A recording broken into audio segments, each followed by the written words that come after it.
Ya saudara, saya sedang kita sedang dipersiapkan luar biasa. Ya dipakai Tuhan luar biasa. Salah satu yang kita kagum ya dalam Alkitab atau banyak orang kagum, bahkan sampai orang-orang ya agama lain, agama Islam juga sangat mengagumi. Kira-kira siapa saudara? Musa. Kira-kira siapa saudara? Musa. Musa itu dikagumi saudara. Baik untuk orang Kristen, orang Yahudi, saudara, orang Islam, ya orang Arab, tiga-tiga itu semua mengagumi. Dia jadi pemimpin besar yang bawa bangsanya keluar dari perbudakan, yang dipakai Tuhan melakukan hal yang luar biasa sekali sehingga boleh menjadi sahabatnya Tuhan, sehingga boleh dipakai luar biasa oleh Tuhan. Saudara, tepuk tangan yang meriah. Siapa yang nggak rindu jadi dipakai Tuhan seperti Musa? Angkat tangan. Oh, enggak ada saudara. Siapa yang rindu saudara bisa dipakai Tuhan seperti Musa? Angkat tangan saudara. Tepuk tangannya yang meriah saudara. Katakan sebelah dulu, kamu rindu dipakai seperti Musa? Katakan kanan kiri dulu. Amin saudara. Lalu katakan lagi, aku juga rindu, katakan gitu. Iya saudara, semua rindu. Hari ini saya ingin ajak saudara belajar bagaimana Musa itu bisa dipakai oleh Tuhan luar biasa. Mau enggak belajar? Enggak belajar kan enggak bisa toh saudara ya. Iya luar biasa sekali. Saya ajak kita baca dulu saudara. Ya Bilangan 12 ayat 1 sampai 16 dulu. Enggak apa-apa lah ya, nanti bisa dibaca lagi. Bilangan 12 ayat 1 dan seterusnya. Miriam serta Harun mengatai Musa berkenaan dengan perempuan Kus yang diambilnya. Sebab memang ia telah mengambil seorang perempuan Kus. Kata mereka, ya sungguhkah Tuhan berfirman dengan perantaraan Musa saja? Bukankah dengan perantaraan kita juga ia berfirman? Dan kedengaran itu kepada Tuhan. Adapun Musa ialah seorang yang sangat lembut hatinya, lebih dari setiap manusia yang di atas muka bumi. Lalu berfirmanlah Tuhan dengan tiba-tiba kepada Musa, Harun dan Miriam, keluarlah kamu bertiga ke kemah pertemuan. Maka keluarlah mereka bertiga. Lalu turunlah Tuhan dalam tiang awan dan berdiri di pintu kemah itu. Lalu memanggil Harun dan Miriam. Maka tampillah mereka berdua. Lalu berfirmanlah ia, dengarkanlah firmanku ini. Jika di antara kamu ada seorang nabi, maka aku Tuhan menyatakan diriku kepadanya dalam penglihatan. Aku berbicara dengan dia dalam mimpi. Bukankah demikian hambaku Musa, seorang yang setia, dalam segenap rumahku berhadap-hadapan aku berbicara dengan dia terus terang, bukan dengan teka-teki. Ia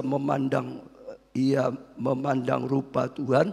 Mengapa kamu tidak takut mengatai, ya hambaku Musa?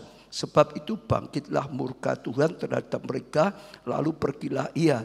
Dan ya ketika awan telah naik dari atas kemah, maka tampaklah Miriam kena kusta putih seperti salju. Ketika Harun berpaling pada Miriam, maka dilihatnya bahwa dia kena kusta. Lalu kata Harun kepada Musa, Tuanku, janganlah kiranya timpakan kepada kami dosa ini dan yang kami perbuat dalam kebodohan kami. Janganlah kiranya dibiarkan ia sebagai anak gugur yang pada waktu keluar dari kandungan ibunya sudah setengah busuk dagingnya.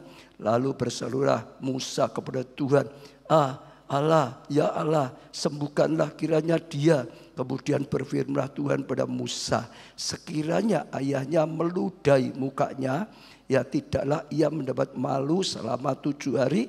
Biarlah ia selama 7 hari dikucilkan keluar ke tempat perkemahan. Kemudian bolehlah ia diterima kembali. Jadi dikucilkannya Miriam keluar tempat perkemahan 7 hari lamanya. Dan bangsa itu tidak berangkat sebelum Miriam diterima kembali. Kemudian berangkatlah mereka dari Hasesor dan berkemah di padang gurun. Saudara, ini salah satu kisah daripada Musa, kehidupan Musa. Saudara, saya hari tadi, ya sejak kemarin sebenarnya tadi, Tuhan itu beri saya tema ya permukaan hati gitu saudara. Tapi baru saya terus dapatkan kira-kira tadi. Hanya temanya, kalau kemarin itu saya masih bergumul. Jadi hari ini temanya saudara, kalau mau catat saudara, temanya adalah ya permukaan hati mendatangkan kelembutan dan kemuliaan. Saya ulangi sekali lagi, permukaan hati mendatangkan kelembutan dan kemuliaan. Nah, saudara, Musa yang luar biasa sekali dipakai oleh Tuhan, dikagumi saudara sepanjang masa. Sampai sekarang ribuan tahun tetap dikagumi saudara, ya oleh ya orang Yahudi, oleh orang Kristen, oleh orang Arab, itu dikagumi luar biasa. Oh, ternyata untuk dia bisa akhirnya dipakai Tuhan luar biasa sekali. Dia harus melalui dulu yang namanya permukaan hati. Hatinya sampai dihancurkan, diremukkan dulu saudara. Ya, dari ayat ini saja, ayat 1 dan 2, ya saudara bisa dapat satu pelajaran. Miriam serta Harun ngapain saudara? Miriam serta Harun ngapain saudara? Mengatai Musa. Dia sedang dikata-katain gitu saudara. Ya, berkenan dengan perempuan Kus yang diambilnya, sebab memang ia mengambil seorang perempuan Kus. Jadi ceritanya Musa ambil seorang perempuan Kus, dijadikan istrinya lagi. Jadi saudara dikatakan Miriam dan Harun itu mengata-ngatai saudara, menggosipkan saudara, menjelek-jelekkan gitu saudara. Wah, ini gimana Musa, dia pemimpin kok seperti itu, macam-macam pokok. Ya terus dikata-katain gitu saudara. Ya dikatakan di situ, kata mereka, sesungguhnya Tuhan berfirman. Sungguhkah Tuhan berfirman dengan perantaraan Musa saja? Bukankah dengan perantaraan kita juga ia berfirman dan mendengarkan itu padanya? Ditambah lagi, apa Tuhan itu hanya berfirman bicara pada Musa saja? Tuhan juga bicara pada kita, sama saja. Apa bedanya? Mengapa dia harus jadi pemimpin? Mengapa dia harus yang punya kuasa? Mengapa kita harus terus nuruti Musa, saudara? Yang penting ada banyak gosip kepada Musa. Yang penting ada perkataan menjelek-jelekkan kepada Musa. Ini salah satu permukaan hati. Saya ulang lagi, ini salah satu permukaan hati. Kalau saudara sedang melakukan sesuatu, lalu di luar nyerang saudara, jelek-jelekan saudara, yang kena apanya saudara? Hati saudara, betul nggak saudara? Pasti yang kena hati saudara, betul nggak? Wah, dia katanya gini, misalnya. Saudara kalau dengar, saudara pasti yang kena hatinya. Lalu dikatakan apa dia yang dipakai Tuhan saja misalnya. Apa dia lebih pandai, macam-macam lah. Setiap kata-kata seperti itu pasti ya punya efek permukaan hati. Hatinya sedang diremukkan saudara. Kalau saudara perhatikan kehidupan Musa, Musa itu mengalami permukaan hati yang luar biasa sekali. Saya ingin ajak saudara lihat ya, 40 tahun Musa di mana saudara? Jadi anaknya putri Fir'aun. Wah, di istana luar biasa, enak sekali. Akhirnya jadi jenderal ya, yang luar biasa sekali, jenderal perang, betul. Tapi setelah 40 tahun di Mesir, di istana, lalu dia ngalami apa? 40 tahun di padang gurun, saudara. Satu kali dia marah, dia emosi karena ada orang Yahudi yang dipukuli sama tentara Mesir. Ada orang Yahudi dipukuli, sebangsa dipukuli, langsung emosi, bunuh orang Mesir itu, bunuh tentara Mesir. Setelah bunuh saudara, ternyata dia ketahuan, dia takut. Dia lari karena takut kalau dia ditangkap, kalau dia dipenjara atau dibunuh. Sehingga dia dalam keadaan ketakutannya lari, terpaksa meninggalkan ya rumahnya, meninggalkan posisinya, meninggalkan istana. Lari sampai apa? Di padang gurun.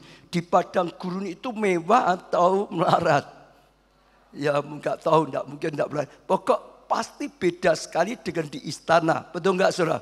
Fasilitasnya, tempat tidurnya, kamarnya, makannya, dan semuanya. Dia jadi jenderal, anak buahnya banyak. dia jadi jenderal, dihargai, dihormati, saudara. Dia jadi jenderal, mau lihat pertunjukan apapun bisa. Dia jadi jenderal, mungkin keuangan kekayaannya banyak. Tapi yang namanya di padang gurun adanya cuma mbek saja, saudara. Adanya cuma mbek, mau lihat ya lihatnya mbek gitu, saudara. Mau berguru ya bergurunya mbek. Mau minta dihormati yang bisa hormati ya mbek kalau bisa hormati loh, saudara. Itu hanya kalau bisa, saudara. Padang gurun sudah jadi gambaran, saudara. Itu satu suasana yang berat bagi dia karena dia orang istana. Kecuali lahirnya memang di padang gurun ya. Mungkin karena jadi ya sudah sejak lahir. Ya itu pun yang berat, tapi bagi dia jauh lebih berat. Saya percaya saat itu terjadi perebukan, hatinya luar biasa.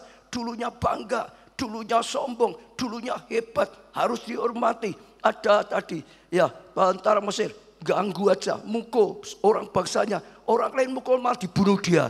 Dia merasa berani ini, dia emosi, lalu dia merasa hebat. Saudara perhatikan, hati yang sombong, hati yang tinggi sedang dihancurkan. Dia nggak bisa ngomong apa lagi. Dia hanya bisa ngomong, saya hanya gembala. Ya, kambing domba, mbek. Siapa yang mengikuti? Nggak ada manusia yang mengikuti dia. Adanya apa? Mbek, saudara. Ya, lalu untuk penghiburannya hanya ada apa? Mbek. Semuanya ada mbek, saudara. Mau makan hanya ada apa? Mbek lagi, saudara. Hanya itu saja, ngalami padang gurun. Bukan berapa menit? Berapa menit?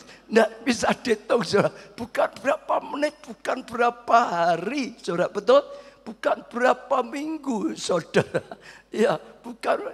Ini 40 tahun, saudara bisa bayangin. Itu dibuat habis. Kebanggaannya dihancurkan total. Kesombongannya dihancurkan total. Kekerasan hatinya dihancurkan total.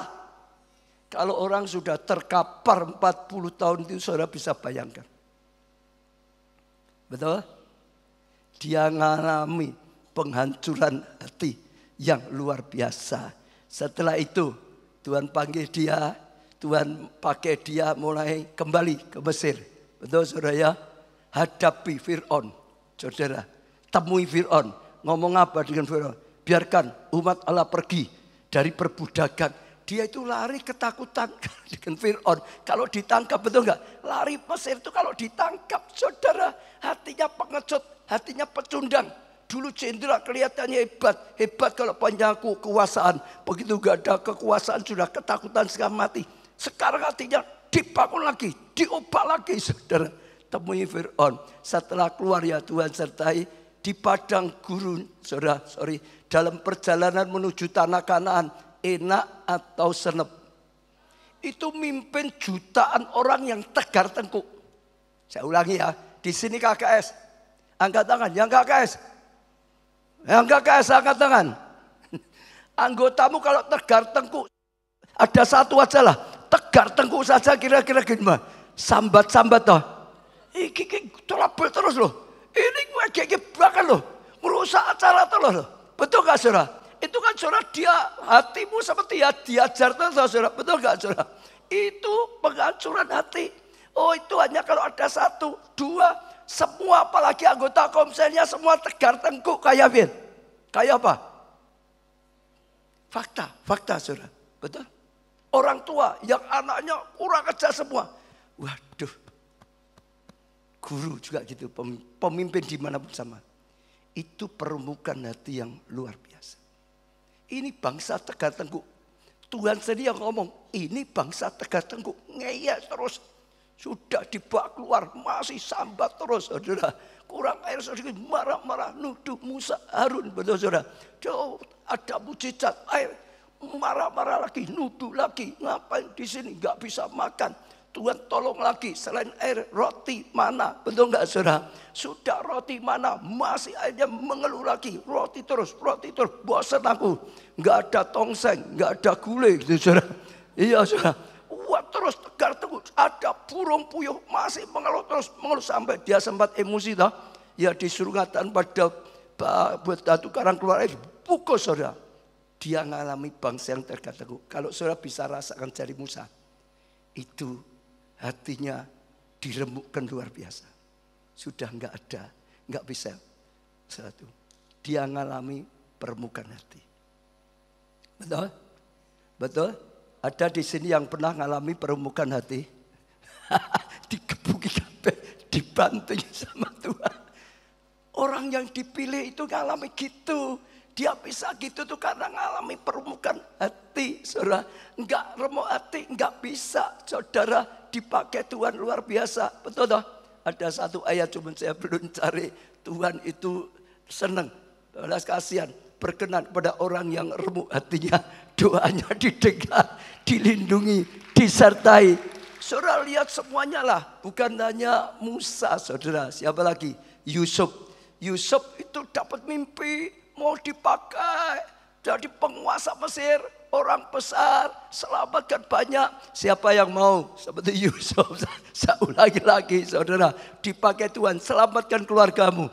Kalau sana selamatkan Mesir, kita selamatkan Indonesia, kita selamat bangsa-bangsa. Siapa yang mau dipakai seperti itu, angkat tangan. Tapi kita remuk ngomong. Tapi Yusuf itu ngalami diremuk hatinya, tahu enggak saudara? Dia itu jangan lupa ya, dia itu anak emas di rumah. Betul ya? Ayahnya dia itu anak emas. Yang paling dicintai, yang paling dikasih. Dia diberi jubah paling mahal. Yang lain biasa-biasa, dia yang paling mahal. Paling mewah, paling dibela, paling terus saudara. Diistimewakan. Digebuk habis-habisan saudara. Masukkan semua, jual jadi budak. Itu hancur, itu hati ini sudah dihancurkan, diremukkan sama sekali. Apa sih yang mau diandalkan? Di rumah ada ayahnya. Sekarang jadi budak. Di luar negeri jadi budak. Kalau saudara bisa merasakan, ya mengalami seperti dia, saudara akan mengalami penghancuran hati luar biasa. Betul saudara? Budak. Sudah gitu saudara. Sudah dia berjuang, sudah maju, akhirnya dipercayai, ditambah lagi permukaan hati yang kedua apa? Selain budak yang kedua, yang pertama itu diperlakukan jahat oleh kakaknya ya sampai jadi budak. Kedua difitnah, betul? Dia nggak salah loh saudara, salah nggak Yusuf? Nggak toh, dia digoda pun nggak mau. Ada orang salah. Terus cari kambing hitam, dia yang goda saya. Nah ada yang gitu, ayo.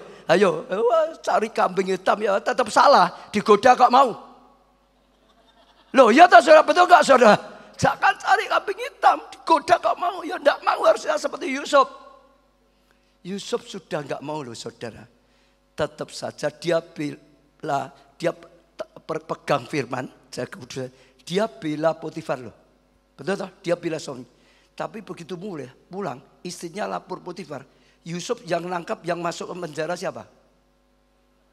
Kalau orang yang kamu bela, yang menghancurkan kamu, masuk ke penjara. Gimana? Saya ulangi ya. Dia itu bela suaminya loh, betul nggak? Tapi oleh suaminya masuk ke penjara. Suaminya lebih percaya pada yang menuduh dia, itu isinya, daripada dia. Yang jujur, yang bela dia, yang bertahan demi dia. Oh itu penghancuran luar biasa. Ada yang pernah difitnah, diperlakukan tidak adil. Ya itu rasanya. Saudara tapi mungkin gak seperti Yusuf sampai masuk penjara. Sudah gitu di penjara dia tetap. Ya ada juru minum, juru roti. Masih ingat?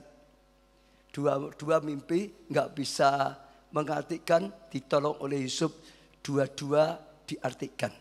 Yang satu terjadi karena memang keputusannya hukuman mati, yang satu keluar dipulihkan, kembali jadi juru minum raja. Ingat ya. Lalu ada janji, Sob, jangan takut Sob, aku kalau sudah keluar, aku belamu supaya kau bisa keluar penjara. Janji gombal, janji tinggal janji. Ada yang dijanjiin, saudara dijanjiin, tidak dikenapi. Apalagi yang pacaran itu. Lah apa ya? Gunungku daki, lautanku seberang. Nyatane mana? Dikhianati, selingkuh sisan. Wah, betul.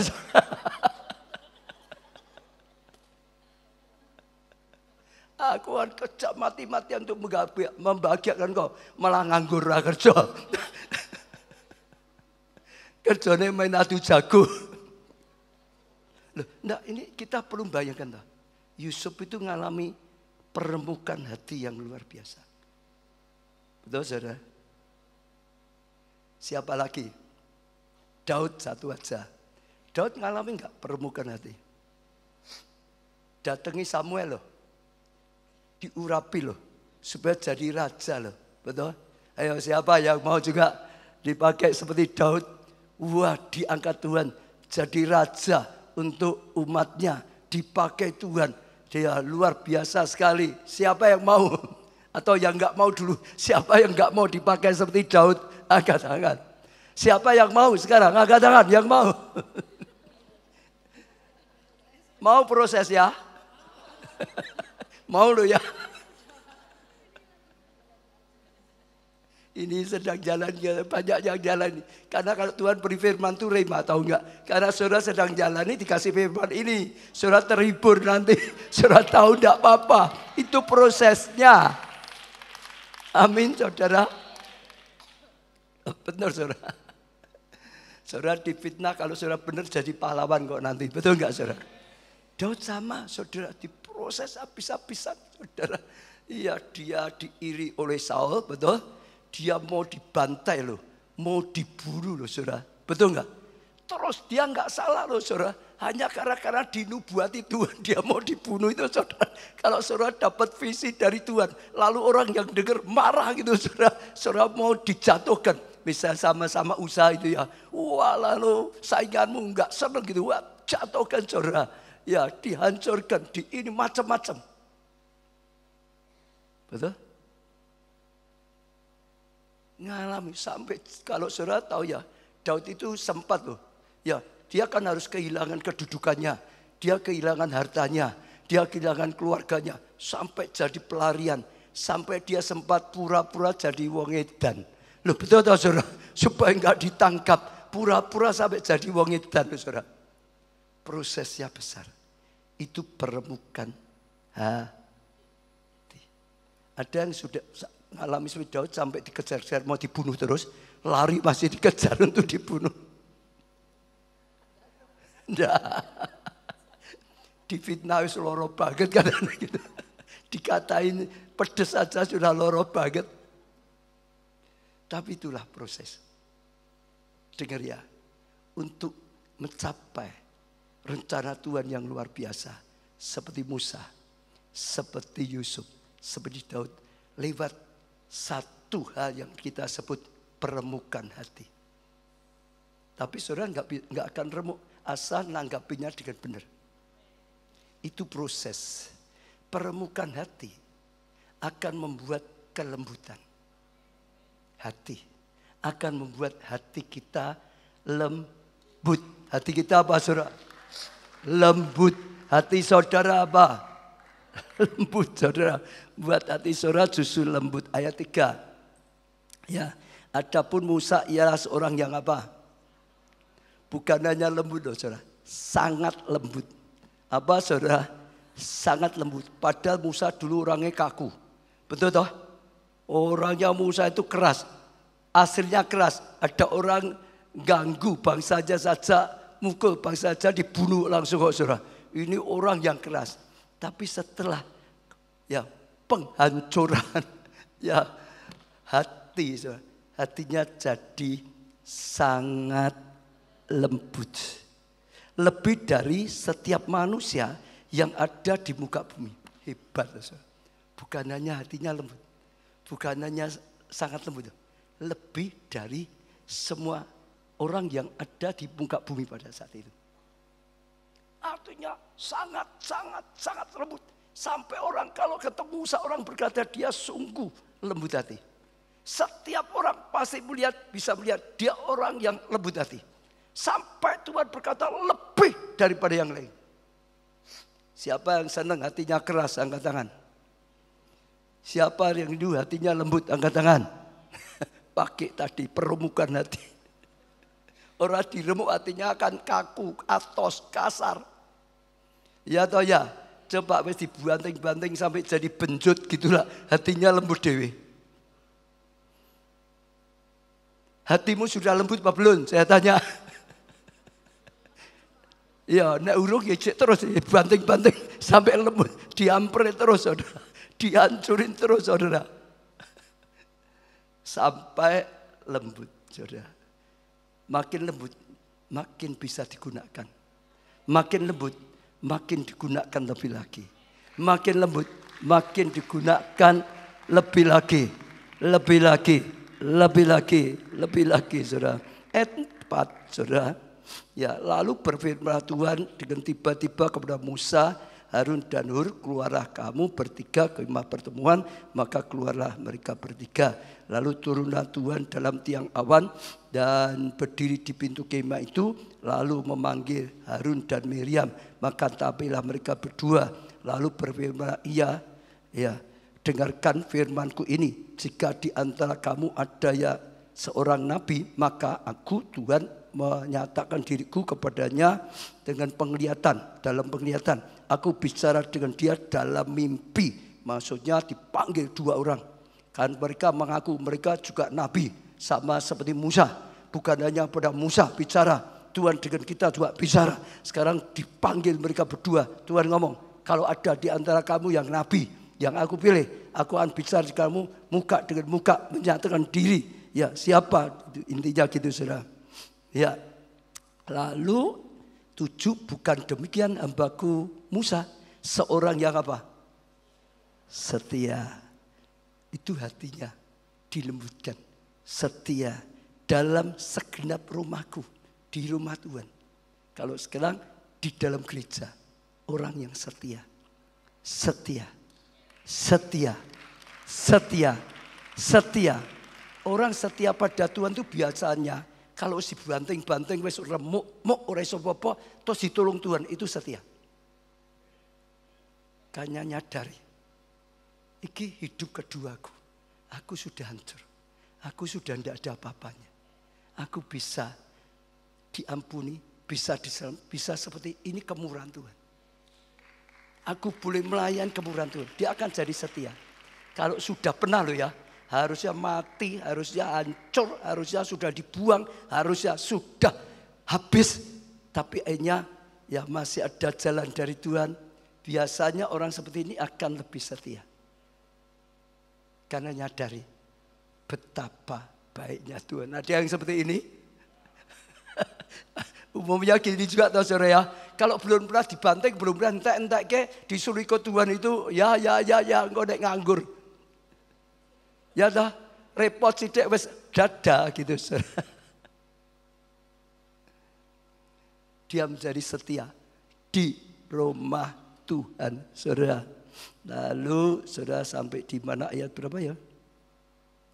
Ayat 7, sekarang 8. Berhadapan aku bicara dengan dia terus terang. Ya, jadi Tuhan bicara dengan dia sampai apa? Berhadapan muka. Bukan dengan teka-teki. Dan ia memandang rupaku. Ya, Musa itu sampai bisa memandang rupa Tuhan. Mengapakah kamu tidak takut mengatai hambaku Musa? Sampai dengan kamu ini kok gak takut loh. Mengata-katai hambaku Musa. Musa yang seperti itu terus engkau tuduh. Musa yang seperti itu terus kau serang. Musa yang seperti itu terus kau kata-katai. Kok engkau tidak takut loh. Padahal aku dengan Musa itu dekat sekali. Ya, aku bicara muka dengan muka. Aku pilih dia. Dia hamba yang setia. Kok kamu tidak takut? Ayat 9. Sebab itu bangkitlah murka Tuhan terhadap mereka. Tuhan marah pada mereka. Ya, lalu pergilah ia. Ya, dan ketika awan telah naik dari atas kemah, maka tampaklah Miriam kena kusta putih seperti salju. Ya, ketika Harun melihat kepada Miriam, maka dilihatnya bahwa ia kena kusta. Tuhan marah, saudara. Yang nyerang, yang dihukum oleh Tuhan. Betul, saudara? Siapa yang kena kusta? Siapa yang kena kusta? Siapa Miriam? Miriam itu pada kakaknya Musa. Tambah satu, ada satu yang penting. Miriam itu pada yang menyelamatkan Musa waktu bayi. Betul enggak? Dihanjutkan dia yang terus ngikuti, dia yang jagain. Bahkan dia yang nemui putri Fir'aun supaya cari ibu yang menyusui dia. Miriam itu dulu sudah berjasa menyelamatkan. Musanya enggak apa-apa. Tapi karena Musa diserang oleh Miriam, Tuhan hukum Miriam. Padahal orang yang berjasa pada Musa. Betul? Pada kakaknya Musa. Karena Musa hatinya lembut, berkenan bagi Tuhan. Tuhan itu karena cari orang dilihat hatinya. Daud dilihat hatinya. Yusuf dilihat hatinya. Musa dilihat hatinya. Hati yang akhirnya Tuhan tahu kalau aku bentuk jadi dia. Musa dulu kasar, tapi dibentuk oleh Tuhan, dia mau dibentuk. Hatinya jadi lembut. Dibela dengan Tuhan. Dibela. Ya, ada yang nyerang, dibela. Sampai kakaknya sendiri yang nyerang, tetap dibela. Sampai kakaknya yang berjasa pada dia, tetap dihukum.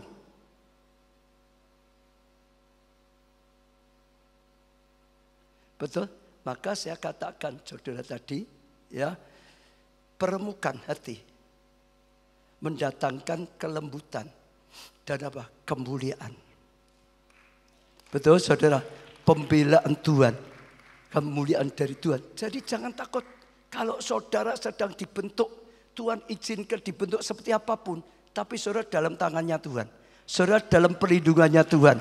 Saudara dalam kasih karunia Tuhan. Jangan balas. Tuhan itu yang menjadi hakim. Tuhan yang balas. Daud gak pernah mau membalas dengan Saul, tahu saudara? Betul gak saudara? Yusuf gak pernah mau membalas kakaknya, tahu saudara? Yusuf tidak mau membalas dengan istri Potifar. Yusuf tidak membalas dengan Potifar. Betul gak saudara?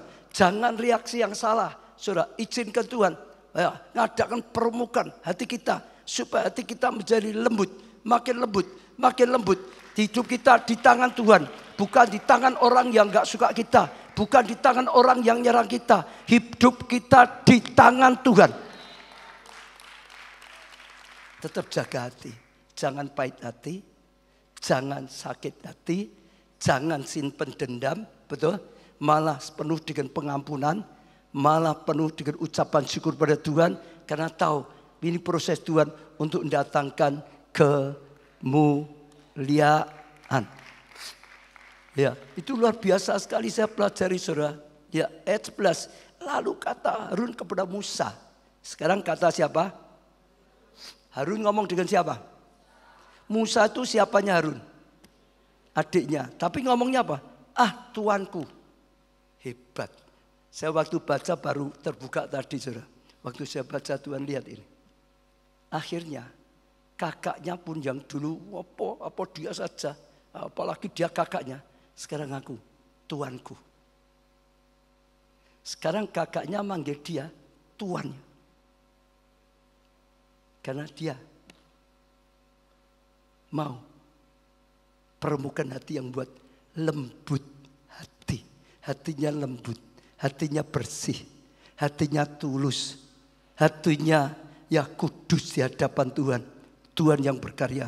Tadi Miriam sudah berjasa, kakaknya pun sampai dihukum Tuhan. Sekarang Harun nyadari, manggil dia saja Tuan. Jangan kiranya timpakan pada kami dosa ini. Ngakui dosanya. Yang kami perbuat dalam apa? Kebodohan kami. Ngakui. Kami bodoh ngata-ngatain kau. Ampuni. Ya jangan sampai ini datangkan celaka bagi kami. Dikatakan seperti itu saudara. Iya. Ayat 12. Jangan kiranya biarkan dia sebagai anak gugur yang pada waktu keluar dari kandungan ibunya sudah setengah busuk dagingnya, saudara. Jadi terus dia minta ya pertolongan, kasihan ya Miriam itu. Ya, ayat 13, lalu berserulah Musa kepada Tuhan, ya Allah, sembuhkanlah kiranya dia. Lembut hati itu begini, saudara. Dia enggak ada sakit hati. Dia enggak ada syukur. Kowe dulu kan nuduh aku toh syukur, enggak gitu. Benar saiki. Kena kusa toh. Enggak. Loh betul. Itu bersih hatinya, saudara.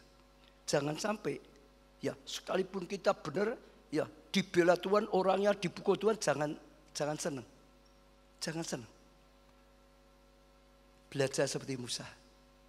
Mendoakan mana? Kasihan. Hatinya penuh dengan belas kasihan. Betul?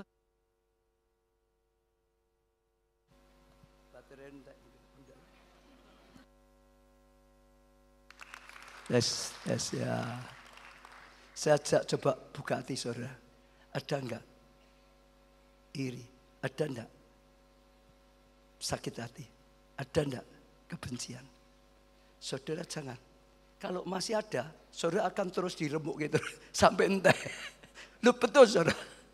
Betul. Saudara ingat enggak Tuhan pernah berkata begini. Aku seperti seorang tukang penjunan. Buat penjunan, betul enggak? Membuat gitu kan tanahnya harus dilembutkan toh saudara.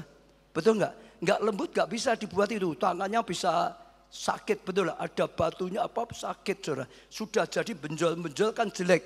Betul enggak? Harus lembutkan. Kalau dibuat wah masih ada benjolnya, ada itu enggak halus, jadinya kasaran, betul enggak? Lembutkan lagi, lembutkan lagi, lembutkan lagi, lembutkan lagi sampai bagus. Sampai semua lembut, sampai semua bagus. Bersihkan tiap hari tersungkur dipakai Tuhan. Nyadari saudara, semua itu ada kekurangan, ada kelemahan kita, orang lain. Bersihkan terus saudara, sampai hati lembut. Tidak ada dendam, tidak ada sakit hati. Enggak niat kesalahan orang lain seperti Tuhan. Aku mengampuni dan melupakan yang sudah. Saudara ingat Yusuf, setelah dia jadi penguasa, kakak-kakaknya datang, betul? Tahu ini Yusuf, takut semua. Masih ingat enggak? Lalu Yusuf ngomong apa? Yusuf ngomong apa? Dia ingat? Kalau enggak ingat ya dibaca aja. Jamin juga muslim. Yusuf ngomong gini saudara, nanti saudara baca aja. Ya mau dikeluarkan ayatnya saya cerita aja. Intinya enggak usah takut. Sekalipun kamu yang menjual aku ke Mesir, tapi bukan kamu yang ngirim aku ke Mesir. Yang ngirim aku ke Mesir itu Tuhan. Dia ngomong gitu. Jadi kamu enggak usah takut. Ya, aku enggak ada pikiran. Tuhan yang memang ngirim aku ke Mesir untuk mengangkat aku jadi penguasa di Mesir. Hatinya bersih. Dia enggak ada sakit hati, enggak ngomong jelek.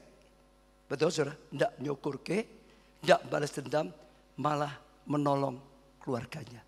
Malah menjamu kakak-kakaknya. Malah menolong, memberkati kakak-kakaknya. Jadi berkat. Orang hanya orang yang lembut bisa jadi berkat. Kalau orang tidak lembut gak akan diangkat Tuhan sebabnya tidak akan jadi berkat. Justru bantai. Betul gak?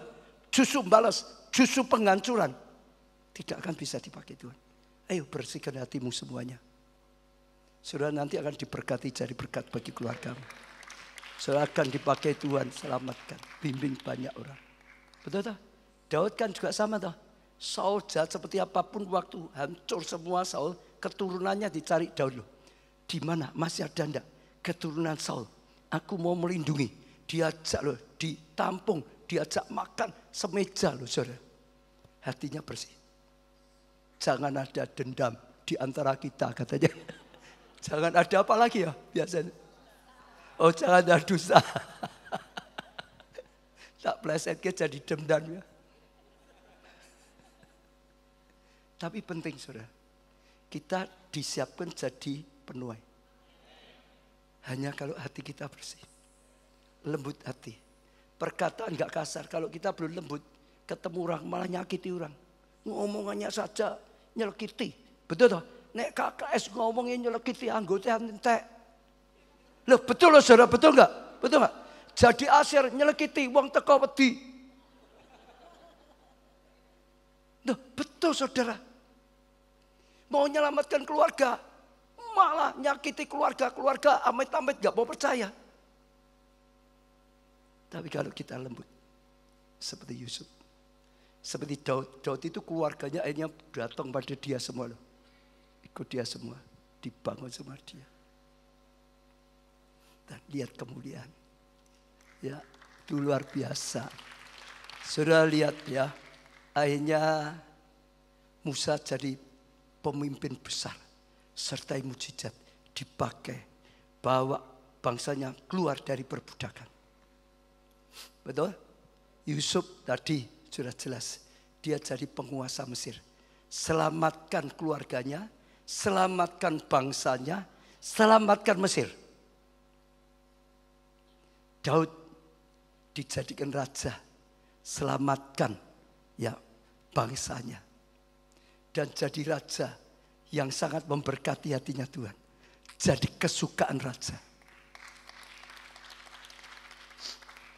Jadi sekali lagi, di pelakon apapun jangan dendam. Saya ngalami toh saudara. Dulu saya merasa lahir di keluarga yang kaya, sombong. Gak butuh Tuhan, betul gak?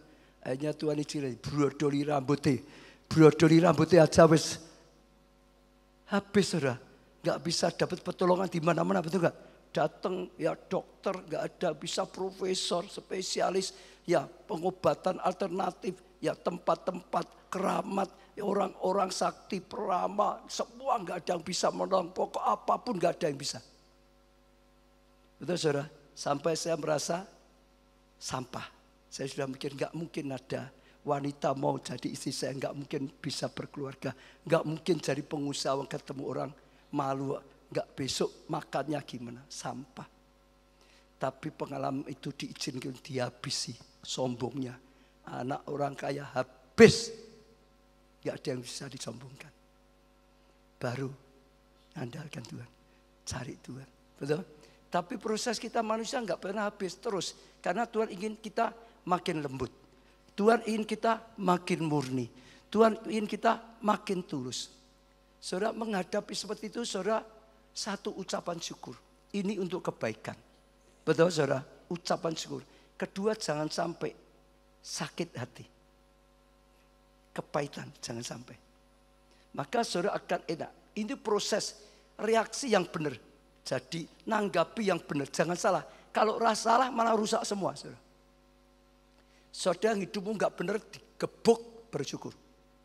Kalau gak dibanting saudara rusak. Itu baik. Dihancurkan supaya sadar. Betul? Tapi ingat loh ya. Saudara yang sudah baik pun dipangkas. Supaya makin baik. Seperti pohon toh. Yang wah rusak-rusak dipotong. Baik pun daunnya kan tetap dipangkas. Supaya apa? Berbuah lebih lebat. Berbuah lebih banyak. Ya makin lembut. Makin murni. Makin mulia. Makin dipakai Tuhan untuk hal yang besar. Maka saya menghadapi proses kehidupan ABCD tetap bersyukur. Orang gimana keadaan gimana bersyukur. Puji Tuhan. Tetap bersyukur, tetap cari berkat. Titik. Nanti saudara akan dipakai jadi penuai luar biasa. Andre Jumat yang lalu ya, khotbah Jumat yang lalu ya. Andre itu Jumat yang lalu tahu ya? Oh minggu ya minggu. Minggu ya sama saudara. Minggu itu dia, dia yang ngalami sama saudara. Dulu ya sudah baik, dia itu baik, sudah melayani. Tapi pernah dihabisin Tuhan belum lama itu. Dia akan cerita sudah sembuh dari kanker. Betul kan? Satu hari divonis kanker gitu saudara. Wah sudah kuat ribet bingung gimana saudara. Di Jogja ini dia takut dibawa ke Malaysia, saudara. Itu sudah down, sudah habis, saudara. Artinya itu waktu sudah habis. Tapi Tuhan itu enggak pernah tinggalkan kok. Bisa, ini bukan kebetulan, tapi sebetulnya bukan kebetulan. Tuhan ngatur. Dia dibawa ke Malaysia, di rumah sakit. Saya itu bisa pas di Malaysia, rumah sakit yang sama. Saudara, saya check up saja di sana. Saya dengar, Andri di sini. Saya datangi. Pertama itu dia sudah seperti, wah sudah sepertinya habis. Dia hanya bisa ngomong, Pak, aku bernasar Tuhan, doakan. Aku berikan seluruh hidupku untuk Tuhan. Tuhan sembuhkan semuanya untuk Tuhan. Aku nggak mikir lagi yang lain. Aku hanya minta, tolong Tuhan beri aku waktu untuk membalas kebaikan Tuhan. Artinya dia bisa sembuh, bisa dipakai untuk membalas kebaikan Tuhan. Hanya itu saja. Tapi itu waktu apa sih? Lalu saya bangun imannya, lalu saya doakan. Setelah saya pulang, ya Andri tadi yang bersaksi, hatinya mulai damai, mulai punya iman, mulai berani, mulai ya dikejakkan dokter semua dan disembuhkan oleh Tuhan. Beda, tujuan hidupnya jadi beda. Benar, lebih siap untuk dipakai Tuhan. Hal yang luar biasa. Yang pasti hari ini Tuhan ngomong, permukaan hati, mendatangkan kelembutan dan kemuliaan. Seringkali Tuhan seperti jadikan kita bejana yang dibentuk di tangannya.